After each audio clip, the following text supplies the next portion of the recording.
दोस्तों, पिछली वीडियो में मैंने आपको कैन और कुड के बारे में समझाया था। इस वीडियो में मैं मे और माइट के ऊपर जो कि मॉडल वर्ब्स हैं उनके बारे में समझाने जा रहा हूं। वो होते क्या है?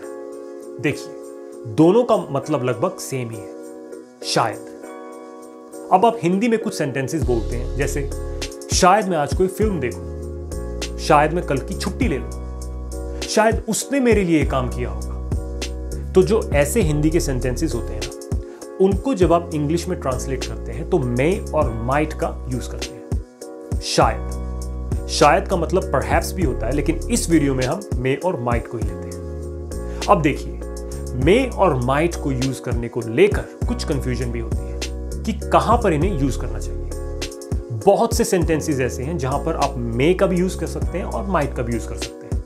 कंफ्यूजन वहां आती है। जैसे I might go to the gym today. I may take a day off tomorrow. अब देखिए, मैंने इन दोनों सेंटेंसेस को यहां पर लिखा हुआ है। अब आपको मैं एक बात बताता हूं।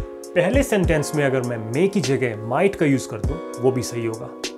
दूसरे सेंटेंस में अगर मैं माइट की जगह मे लगा दूं, वो भी सही होगा। तो आखिर पता कैसे चले कि कहां पर माइट ज्यादा सूट करता है और कहां पर मे ज्यादा सूट करता है, या फिर कहां पर मे लगना चाहिए, कहां पर माइट लगना चाहिए? दो तरीके से मैं आपको समझाने की कोशिश करता हूं। सोच के देखिए कि आप जो भी कह रहे हैं, जो भी चीज आप बोलने वाले हैं, उसकी प्रोबेबिलिटी सोचिए। अगर उसकी प्रोबेबिलिटी होने की, उसकी गुंजाइश होने की ज्यादा हो, वहां पर आप मे लगाइए।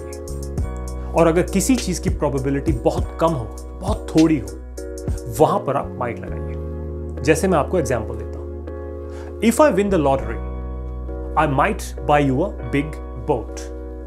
अगर मैं लॉटरी जीतता हूं तो शायद मैं आपके लिए एक बड़ी बोट खरीद लाऊं। If I win the lottery, I might buy you a big boat. Might का यूज किया है। दूसरे सेंटेंस में We may go on a holiday, यहां पर हमने मे का यूज किया है। अब जरा आपसे पूछता हूं, पहले सेंटेंस में लॉटरी जीतने के बारे में बताया हुआ है।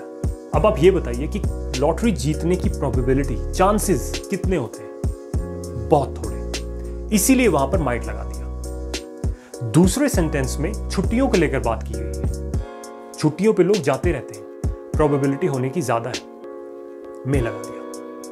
तो जहां भी आपको प्रोबेबिलिटी जो होने की ज्यादा मिले, वहां आप मे लगाइए, जहां कम मिले वहां माइट लगाइए। ये बहुत ही सिंपली आप इस तरह से चूज कर सकते हैं। लेकिन अगर आप यहां भी कंफ्यूज हो जाएं, तो एक और तरीका है इनको जानने का।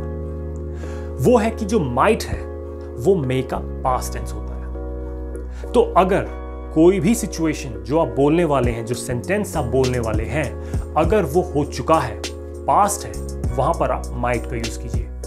और अगर वो प्रेजेंट है या फिर फ्यूचर में होने वाला है, वहां पर आप मे का यूज कीजिए। जैसे मैंने कुछ एग्जांपल्स लिखे हुए हैं, इनसे आपको अच्छी तरह समझ में आ जाएगा। He might have left the door open for us. शायद उसने हमारे लिए दरवाजा खुला छोड़ा होगा। दरवाजा ऑलरेडी खुला हुआ है, पास्ट की बात की जा रही है, तो माइट लगा दिया। She might have called the office earlier. शायद उसने ऑफिस में पहले कॉल की होगी।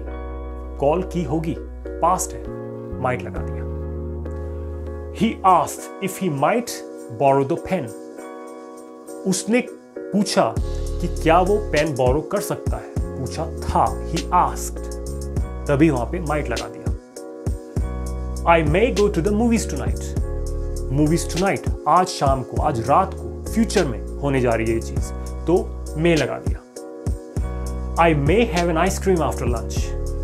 शायद मैं लंच के बाद आइसक्रीम ले लूं, जो होने वाला है, फ्यूचर है, मे लगा दिया। तो ऐसे आप ये पता लगा सकते हैं कि कहां पर मे और कहां पर माइट लगने वाला है। अब देखिए, मे और माइट से आप रिक्वेस्ट भी कर सकते हैं कुछ चीज, और परमिशन भी मांग सकते हैं। जैसे आप बचपन में क्लास में एंटर करने के लिए क्या कहा करते थे? मे आई कम इन सर, मे आई कम इन मैडम, क्या हम अंदर आ जाएं?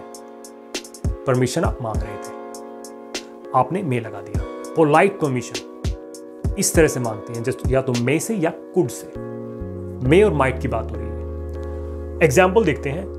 मे आई यूज योर बाथरूम, क्या मैं आपका बाथरूम यूज कर सकता हूं? मे लगा दिया, पोलाइट बना दिया। यू मे गो नाउ, आपको परमिशन दी जा रही है कि आप जा सकते हैं, पोलाइटली परमिशन दी जा रही है। You may go now.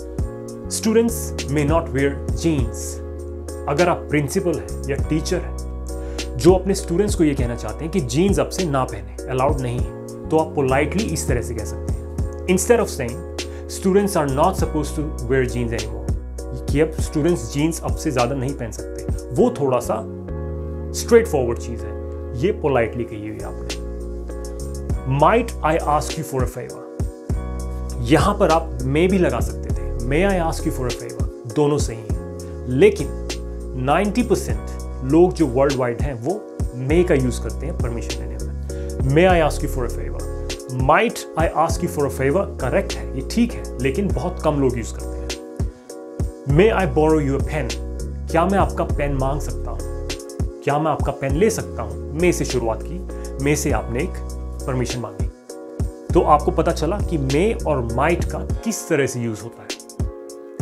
ये तो थी इन दो मॉडल वर्ब्स की बात। अगली वीडियो में मैं कुछ और मॉडल वर्ब्स लेके आऊंगा, उनकी एक्सप्लेनेशन, उनके बारे में आपको समझाऊंगा। तब तक के लिए आप अपना ख्याल रखिएगा। See ya.